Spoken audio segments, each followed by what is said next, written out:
چې وای غر د اجتماعي ملاقات نه چې اوس شاه جهانین را باندې سپریږي د دنیا او د آخرت پاچا نو د ډېر خوشحالۍ نه ټوپونه وکړه او خطاب د استنطاق کوي حضرت جبرائیل بن ولې ټوپونه وایي لکه نبی علیہ السلام غرض ته خطاب کوي اهدا ودرېګه پتا نبی ولار ده پتا صدیق ولار ده پتا شهید ولار ده حضرت پیغمبر صلی الله علیه وسلم ولیدا ډیر عزتمن سفر ده عزتمن ملائکه خدمت کوي تاسو دغه ځای ته چې موږ فکر وکړو جبرائیل علیه السلام رکاب ورته نيسي چې دای په کپګدي میکائیل علیه السلام زمام د اغدابی نيسي براق نيسي چې دای پسپریږي او بیا دغه ځای نه روانيږي ظاهر خو د بیت المقدس خبره بعض روایتو کې پیغمبر علیه السلام المنځنه بعد راتوی د تا د هجرت وطن د یثرب د مدینه منوره مخکنی نوم دلته به تراجه تا د هجرت وطن ده بیا روان شو بیا کوس شو چې دلته دوه رکعات المنځ وکړه چې المنځ مو کو وایدا کوی تور د موسی علیه نبی علیه السلام د راز چې د الله تعالی سره خبرې پکړي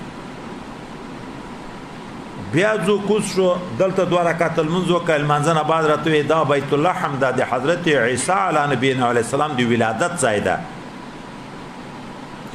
او بیا بیت المقدس مبارک ته حتی ځو براق تړي په جبرائیل علیه السلام او د داخليږي جمعات ته بیا په جمعات کې لمونځ کوي قصې وروسته ډېر وخت بحث ته روان د اجمالا به دومره وي حضرت حذیفه خو د تړلو نه انکار کوي د لمانځنه هم خو دواړه ثابت دي بیا دیغه بعد اسمانو په طرف روانيږي معراج دا چې پورته سفر بیا په چی شي ده په دې کې اختلاف شته څوک وي بیت المقدس نه پورته سلم زینه را کوزه شو معراج د زینې ته خطلو ته ویل کېږي عروج نه ده په زینه وخوت څوک نه دغه براق چې د مځکې نه تر بیت المقدس په لار په دغه براق بیا اسمانو ته وخوت اوس اسمانو سلسله چې شروع کېږي اول اسمان ته چې ورسېده حضرت پیغمبر علیه السلام جبرائیل علیه السلام د اسمان د دروازې ټک ټکای وکړي چې دروازه را خلاصه کی دغه دروازې چوکیدار ملائکه ده او دروازه ورته خلاصي د اسمان په سر حضرت آدم علی نبینا علیه السلام ویني حضرت پیغمبر علیه السلام چې ورته مختکیږي هغه ورته مرحبا بالنبي صالح و ابن صالح الفاظ وی بیا د اول اسمان نه چې پورته د دوم اسمان ته د نور کیسې تفصیلی جزئیات بیا را روان دي هغه په خپل ځای کې ذکر کوو دوم اسمان ته چې ورسېدو بیا دروازه نه اجازه غواړي ملائکه پښتنه کوي څوک حضرت جبرائیل علیه السلام څوک در سره دی حضرت نبی کریم صلی الله علیه وسلم څوک ورلېګل شوی د دوم اسمان دروازه چې خلاص شو دوه ترورزیان د خالی زمن می التولید د حضرت عیسی علی نبینا علیه السلام حضرت یحیی علی نبینا علیه السلام یغم مرحبا خراغلاس راتو ویله او دعای راته وکړه حضرت عیسی علی نبینا علیه السلام حضرت یحیی علی نبینا علیه السلام دغه د حضرت یحیی علیه السلام د خالی لور ده د حضرت یحیی علی نبینا علیه السلام مور حضرت عیسی د حضرت بی مریم مور حضرت حنا دغه دوه سره خويندې دي یو د حضرت زکریا علیه السلام په نکاح کې ده بل د حضرت عمران مور د عیسی علی السلام دیغه ترورزی د یحیی علی السلام ترورزی شو نو اولاد هم پلار خوري وی خلک هغه اولادیت هم خوري وی ابن خاله بیا دیغه نه پورته شو دریم اسمان ته جبرائیل علیہ السلام بیا اجازه غواړي ملائکه پیتنه ترکی څوک جبرائیل علیہ السلام څوک در سره دی حضرت محمد مصطفی صلی الله علیه وسلم څوک ورلېګل شوی دی او دروازه ورته خلاصي چې الته حضرت یوسف علیه نبینا علیه الصلاۃ والسلام ویني او الته د په حالاتو کې ذکر کیږي دته نیمای د حسن ورکړی شوی و دغه مرحبا راته ویل دعا راته وکړه نیمای د حسن او د حضرت یوسف علیه نبینا علیه السلام چې نیمای د حسن ده څمنه نیم حسن په ټوله دنیا تقسیم شوی نیم حسن ځان ته دی ده نو بنا بر ظاهر خدا معلومیږي چې تر نبی علی السلام هم د خایسته ده لیکن وای نه د نبی علی السلام خایست طریقه ډیر ده نو خدل تاغه د صریح دا وی چې حضرت یوسف علی نبینا علی السلام ته نیمای د حسن ورکړی شو نو جواب دا د عربي قانون ده چې متکلم په عموم د خطاب خپل کې نه داخل بالفرض کا زه دا ویم چې پلانکای تر ټولو نه په دا مجلس کې پلانکای تر ټولو نه ښه عالم ده دغه نسبت هغه خپل امزول سره وی کدي ما سره خو د خپل امزول سره هغه کې خي نو متکلم په عموم د خطاب خپل کې نه داخل او دومه معنا دا ده چې حضرت یوسف علیه نبینا علیه السلام ته نیمای خایست د پیغمبر علیه السلام ورکړی شوی و د پیغمبر علیه السلام د خایست نیمای دته ورکړی شوی و ولې وای د پیغمبر علیه السلام د خایست چې کوم واقعات نقل دي د یوسف علیه نبینا علیه السلام هغه نه دي نقل د حضرت پیغمبر علیه السلام د مخ مبارک تجلی په دیوالو دا نقل دا چې دیوالونه به پرکېده چې دای به ورته مخامخ شو د حضرت نبی علیه الصلاۃ والسلام د خایست حکایت ما یو حاضر نقل شو څوک به چې مخ ته تیرېده دیغه سړی عکس به د نبی علیه السلام په مخ مبارک کې لیدای کېدو دا د یوسف علیه نبی علیه السلام په باب کې نه دی نقل شوی یا په بل تعبیر دلته حسن ذکر شوی ده حسن دی یوسف علیه نبی علیه السلام زیات ده رسول الله صلی الله علیه وسلم په باب کې د جمال خبر راغله ده د اجمل ترین د انسانانو ده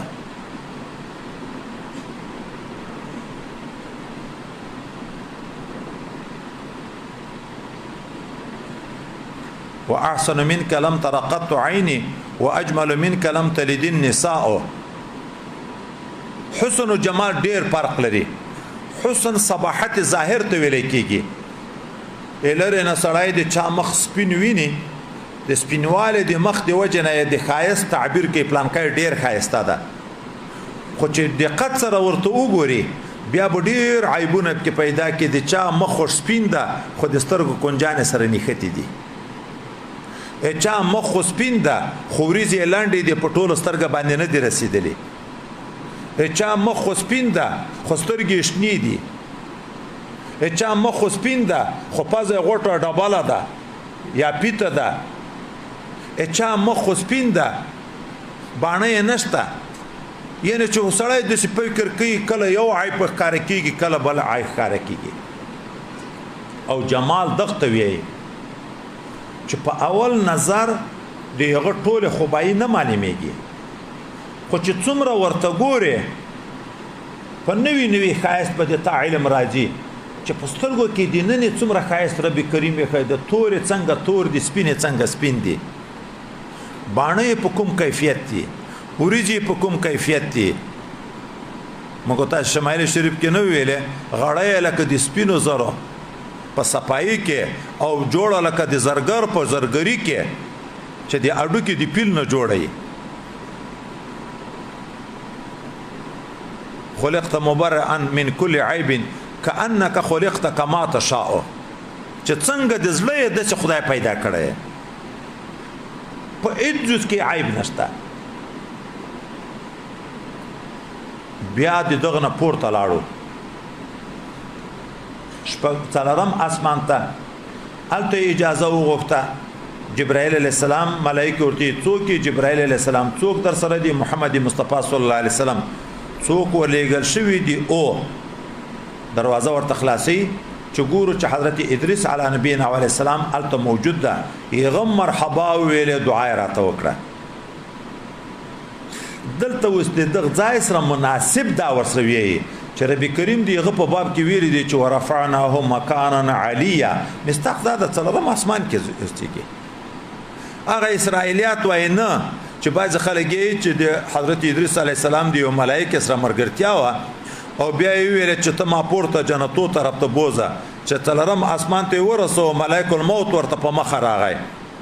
بیا دغه ملائکه دی ملک الموت نه پښتنه وکړه د ادریس علی السلام مرګ ته څومره ټیم پاتې ده هغه ورته ادریس علی السلام چیرې ده وای دغه د ما سره ده یغول وخت پوره ده نو بیا ورته چې زه تعجب یم د الله قدرت ته ماته ویل چې د وخت پوره ده روح قبض کا ما ویل هغه خو په مځکه راتول په څلورم اسمان کې روح قبض کا او ما ویل هغه په مځکه کې ده الله تعالی خطا کیږي نه دای څنګه ویل دغه د راغله وای دا د اسرائیلیاتو د جملې نه ده خبره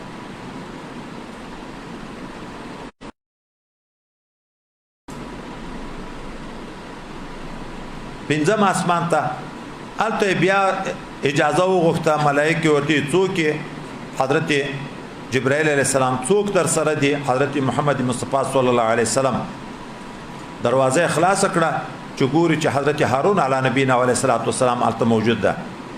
یغه بیا دغه مرحبا او دعا ورته وکړه بیا لاړ شپږم اسمان ته اجازه وغوښته او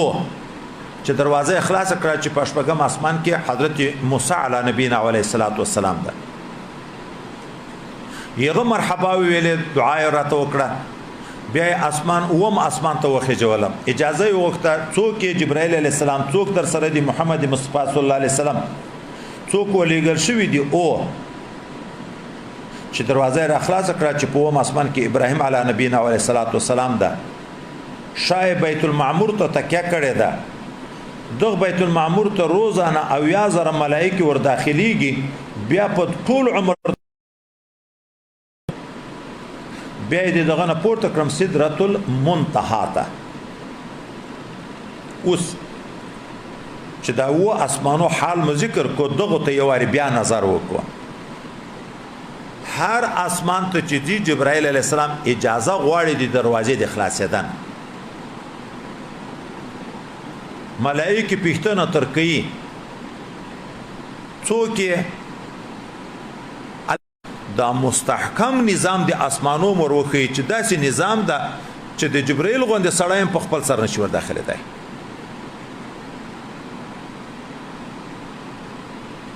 دوم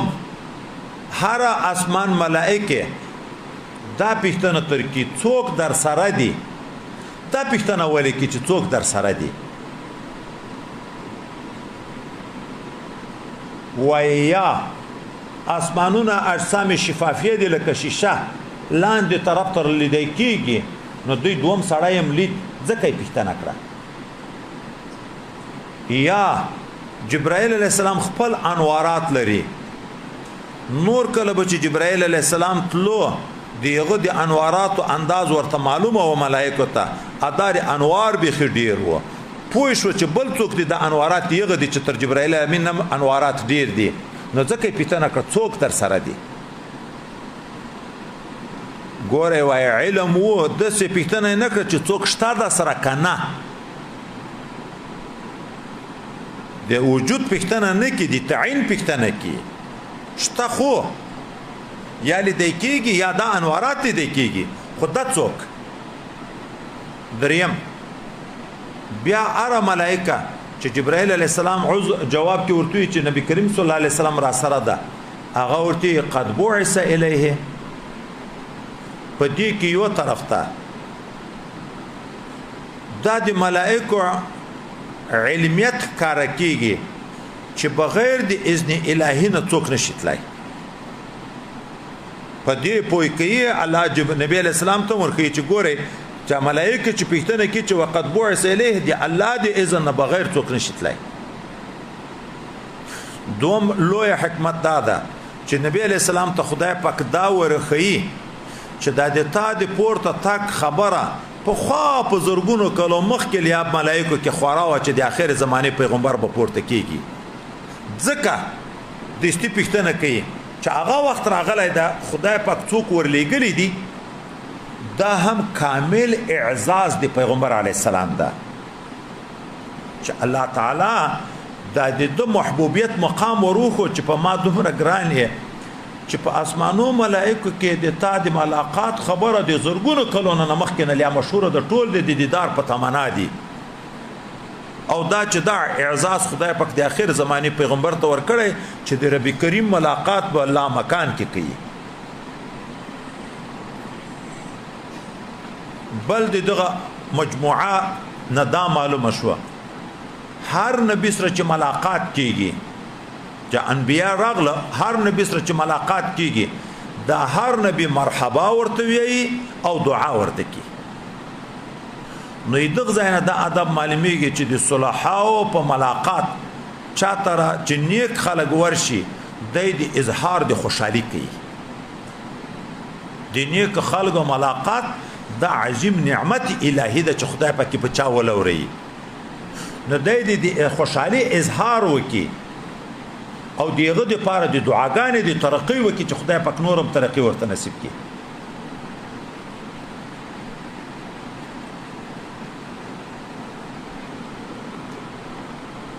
هر نبی خو آدم علیہ السلام ابراهیم علیہ السلام د زوی ګلوی لپاره ور سره ذکر کړي دا نور د ورور ګلوی لپاره استعمالي. په اخر کې بل خبر داده چې دا انبیاء علیهم الصلاۃ والسلام خو په عمومي عیسی علیہ السلام او ادریس علیہ السلام نه بغیر دا نور دا خو ټول په مځکه کې دي مدفون دي قبرو مبارکو کې د وجود مبارک تشریف فرما ده. الته په اسمانو کې څنګه حضرت پیغمبر علی السلام دی وی چې ما ولید آدم علی السلام حضرت عیسی علی السلام او یحیی علی السلام موسی علی السلام ادریس علی السلام عیسی علی السلام هارون علی السلام ابراهیم علی السلام دا خودل ته په مځکه کې دي. نو دغه دوه جوابونه یو جواب مخکې موږ تاسو چې مسلم کې کومه خبر کړي و چې ارواح قدسیه پاک روحونه هغه د بدن نه جدا کیږي او د بدن په شکل متشکل کیږي او بل ځای کې خپل تصرفات کوي صرف خوبونه نه دي. دغه د انبیاء علیهم الصلاۃ والسلام ارواح مبارکه چې په هغه جسمانی شکل کې نبی علیہ السلام ته ورخکارا شو او مرحبا دعا خراغلاس ارتي ورته ویلې. ادي موسی علیہ السلام وګدا قصه خو به افسر روانه دا ورسته کوه. دوم قول دادا چې د زیادت اکرام د زیادت اعزاز د پیغمبر علی السلام د پاره خدای پاک په دغه سفر کې د انبیا ورته اوخه جوړ اسمانو ته جسدن ورته پورته کړه. موږ تاسو د اهل سنت والجماعت عقیده ده کنه چې انبیا ژوند دي په قبرو کې او داسې ژوند دي چې د شهداو تر ژوند دی ژوند فوق ده حتی مال نه په میراث تقسیمیږي خځه سره څوک نکاح نشي کولای صرف مکلفیت ساقط نور دنیوي ژوند ده. موږ د دنیا د دستور موافق چې دا اوس کومه متمدنه دنیا ده دیو ملک وزیر اعظم چې بل ملک ته ورځي دغه ملک وزیر اعظم استقبالیه ته ورځي که دغه ملک وزیر خارجه راتلو دغه ملک وزیر خارجه مخ ته ورځي چې دغه ملک وزیر دفاع راځي دغه ملک وزیر دفاع استقبالیه ته ایرپورټ ته ورځي که دغه ملک صدر مملکت راځي دغه ملک صدر مملکت استقبالیه ته ورځي. دا تناسب د رتبو نبی علیہ السلام روان ده د قدر دانې د پاره د استقبالیه د پاره خدای پاک په هر اسمان کې انبیا ورته ودرول. د حضور پاک صلی الله علیه وسلم نازولې سفر ده دغه د پاره ورته پورته کړ انبیاء علیهم السلام ژوند دي لکه د نبی علیہ السلام په پورته کېدن چې الله قادر ده خو پیغام الله قادر ده الله ورته پورته کړ د استقبالي نه دنه مخ کې ورته پورته کړ خو هغه به بیا ټول پاتې کیږي د پورته پسې اخر ورسید سدرۃ المنتهى ته سدرۃ المنتهى یو قول دا چې په شپږم اسمان کې ده یو قول دا چې په وم اسمان کې ده څوک تطبیق دسی کې د لاندې تنه ډډ لرګي په شپږم اسمان کې د بیخه شاخونه میوه دا په وم اسمان کې دي دغه سدرۃ المنتهى وی انتها د علم د خلائق تر دغه ځای پورې ده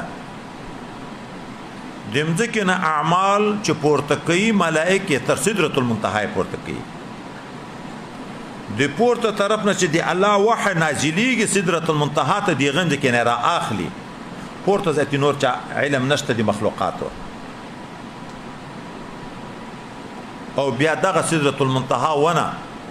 چې دومره جګواله ده چې د شپږم اسمان نه تر وم اسمان او وم اسمان نه پورته شاخونه دي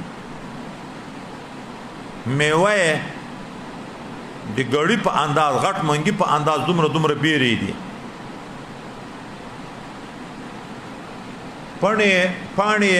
دی پیل دی غوغو په انداز باندې پانی دی دغه ونه ده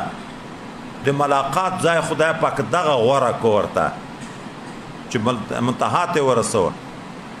دغه ونه کې درې صفات دي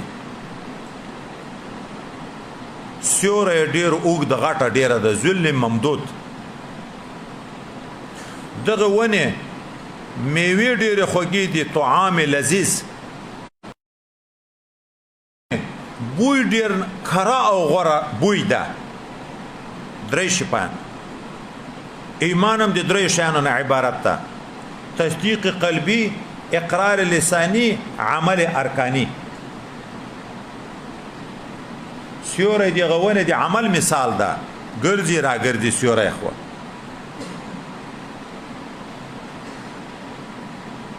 خوندې غمیوي بیا چې سدرۃ المنتهى نه پورته پیغمبر علی السلام جی سدرۃ المنتهى الله تعالی ورته خایسته کړه په چی شي خایسته کړه کله تعبیر کیږي چې پتنګان د سرو زرو دومره ډیر چې دغه ونی په اره پاڼه پتنګ ناستو وزر رپي د سرو زرو یو قول دادا چې الوان د انواراتو د تجلیاتو د تجلیات رب شروع شو چې نبی علیہ السلام دی بیان عجز کار کوي چې دی بنده په وسط دغه تجلیات بیان نشته یو قول دادا چې ملائکه الله ورته راوسته دومره ملائکه چې د اره پانه باندې ملائکه چا تطبیق دا کړای وی ملائکه وجودونه د سروزرو په شکل د پتنګانو باندې مظهر د انوارات الهیه او چې دا هغه خورول وزرونه د رب کریم د انوارات مظهر وو ټول سره کې جمع وو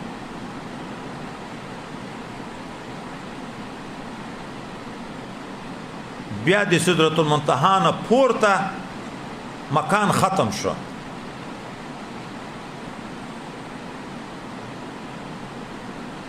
مکان موږ تاسو مې بزی کې چې ویایو سطح ظاهره د جسم حاوی سطح باطنه د جسم حاوی چې مماسه د سطح ظاهره د جسم محوا سره دلته چې کې دغه دا طرف او دغه دا طرف سره ولګي کې نو دغه مکان بلل کېږي حاوی او محوی موجود وي ا د عرش نه لاندې خبره ده چې عرش ختم شو پورته ذات حاوی او محوی نشته بیا پکانه قاب قوسین او ادنا رب کریم مقتدم را حکایت کړه چې هغه قرب بلا کیف معیت ذاتی مقام ته ورسېده او راز کی څو ویلې راز ټول مقتنه ده معلوم فاوحى الى عبده ما اوحى. یو الله د علم ده لکه په غشيهم من اليم ما غشيهم، عظمت ته اشاره ده. خو رسول الله صلی الله علیه وسلم موږ ته بیان په یو څو شیانو کړی. یو پنځل منځونه، بل وعده د اخر د سورته بقره، بل وعده د معافی د ګناو د امت. خودل ته اوس د منځو خبره کو چې حدیث کې د منځو خبره راغله. 50 منځونه شواروز کې ربي کریم د طرف نه حکم او شو پیغمبر علی السلام ته د ناس تحفه د المنځ ورکو. المنځ معراج د مؤمن ده، معراج فالمنځ د قرب مقام ته بنده رسیږي چې المنځ شي. لکه پیغمبر علی السلام چې په لا مکان کې کوم معراج کړی د دلته په منځ کې دا مقام ورته پیدا کیږي. او د المنځ تحفه خدای پاک ورته غوړه کړه، ځکه اسمانو کې جبرئیل نبی علی السلام مشاهده دي ملائکه او چکړه په یو اسمان کې ملائکه ولې دي چوالاړي دي. جبرئیل امین نه پښتنه کوي دا څه کوي دي الله عبادت کوي، خو چې پیدا دي تر پانا دي دنیا به ولاړي. په بل اسمان کې ملائکه ویني د رکوع په شکل، چې پیدا دي تر پانا دي دنیا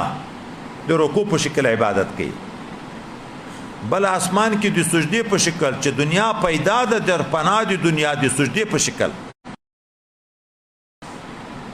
څومره عظیم عبادتونه دي. خدای پاک دغه عبادتو نمونه پیغمبر علی السلام ته په یو رکعت کې جمع کړي. قیام هم شته، رکوع هم شته، سجده هم شته.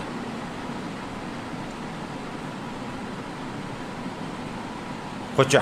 کله حضرت پیغمبر علی السلام بیرته نزول کوي دوم اسمان راکوز شو شپږم اسمان ته، بیرته الله ته مراجعه وکا، شفاعت وکا چې په امت تخفیف خدای پاک راولي. بیرته جی موسی علیه نبینا علیه السلام نه د الله هغه ملاقات کوم کیفیت چې وي هغه ځای ته ځي. الله ته سوال کوي ربي کریم پنځل منځونه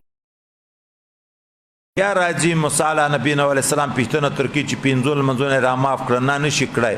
بیا جی پنځه نور، بیا پنځه اخر پنځه تر راغله.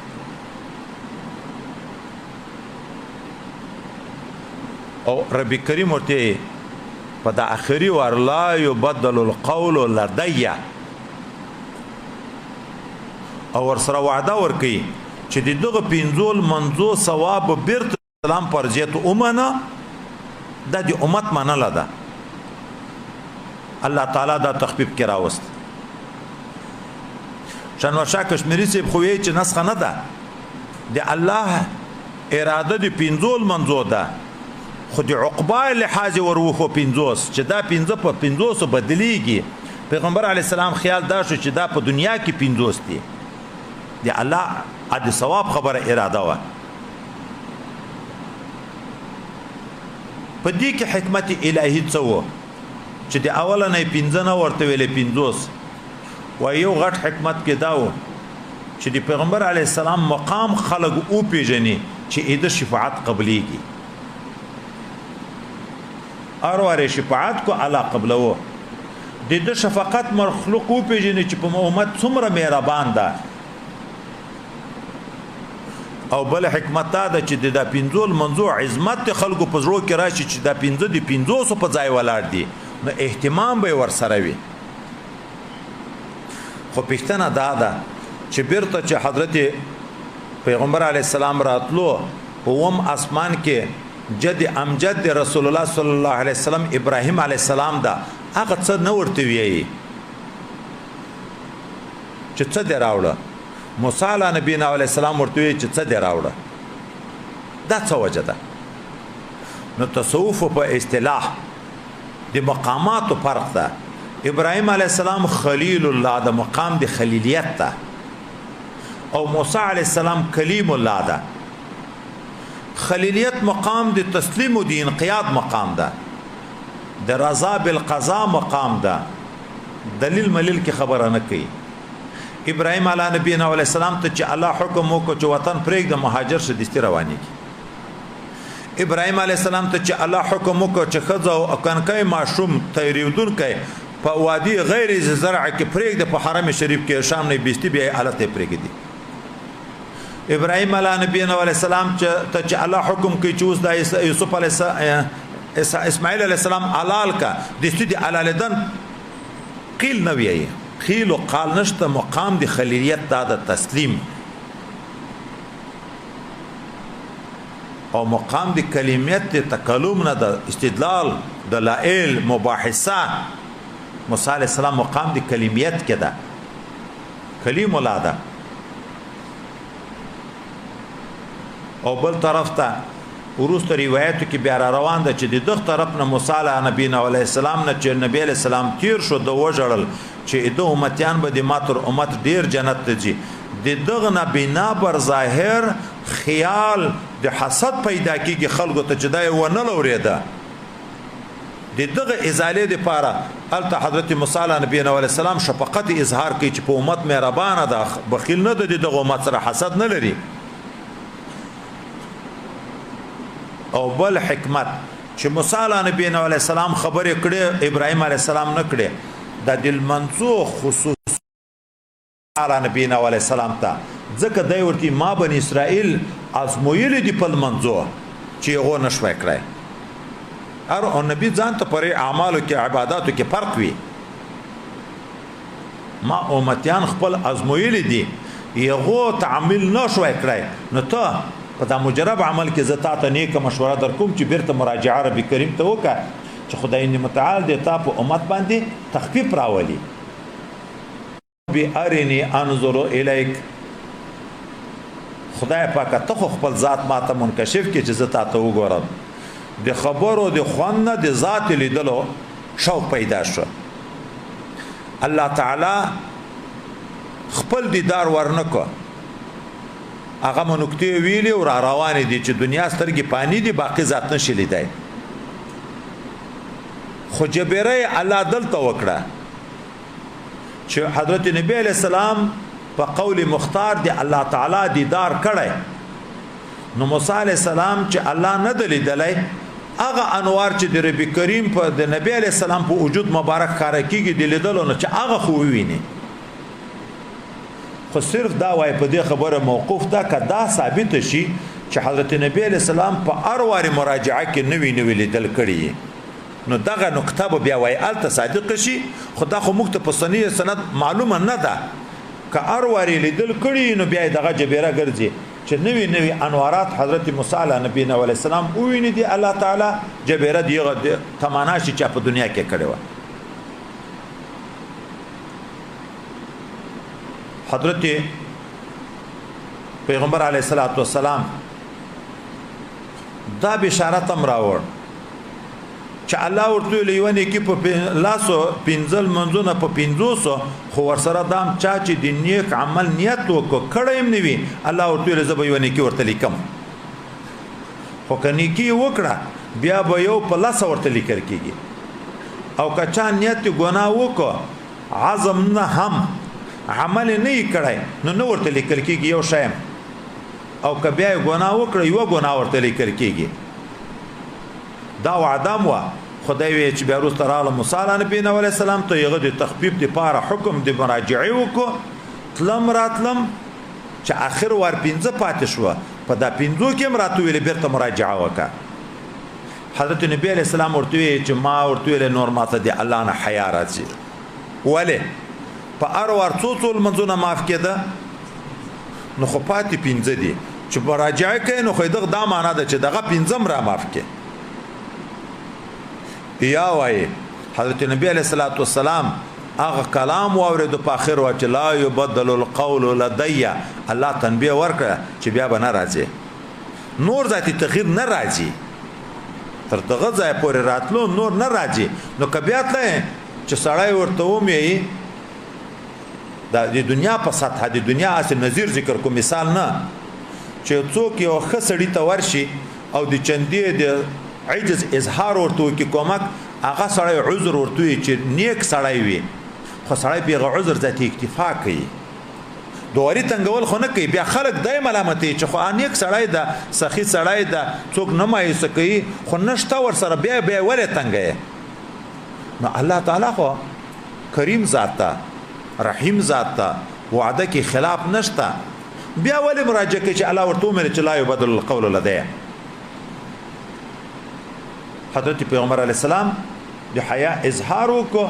او بیا بیرته را روان شو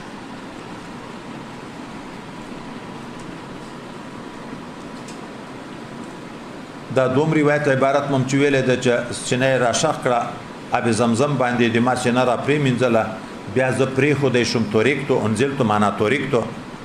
دا بل روایت کې ا د کنکونی دی وخت شق صدر قصه ده چې د الکانو سره ساتره او شق صدر یو چې هاذا حظ شیطان منک او بیا پری منځ په عبود زمزم دا منځل ارواري په عبود زمزم راغلی سر دلته یو نقطه چې ده دغه د زمزم ابو الله غوړه کړي د جنت ابو نه ورته راوړي چې په یوې پریمنځي وای ځکه زمزم چې دی اصل جنت ته د جنتي خو پایده په دنیا کې چې د نبی له صلوات والسلام د فیضات او پایدام په دنیا کې پاتې شي د برکات او پایدام په دنیا کې پاتې شي او معلوم شو چې ټول دنیا کې ابو د زمزم دا افضل د ټول ابو دی دا بل روایت کې ملنډي کې دغه د چې حضرت نبی علیہ الصلوۃ والسلام د کعبه مبارکه په څنګ کې هم چې درې نفر راغله مخکې تر دې نه چې وحی نه ورته شوی او نبی علیہ السلام په جمعات کې ویدو بیا و حدیث ذکر کو دا مسله ورسته چې هغه یو قسم مخکې تر نبوت شي عادت دا و چې حرم شریف کې بویده کېده نبی علیہ السلام په یو څنګ کې یو صحابي د په بل څنګ کې بل د یو تر د بل د تر زوی ده چې ملائکه بغږېدي ته خو خبري اورېده په خوب کې هم نو وی چې کوم یو د په دغه کې ابل ورته دغه مابین هغه ورته هغه خیر دغه د مابین ده خو البته به چې زه بیا پرې خو د شم کار نه را باندې ودرلود بل ورځ راغله دا بل ورځ کې د باج خلک چې خطا شوی دي په دغه ځای د سکي چې په دوه متصل ورځ کې راغله خو قبل وحیا ناو دا معنا دغه نقشه په خوب کې را باندې ولې د بیا بل وخت چې د نبوت نه بعد د پیغه وخت کې به راغله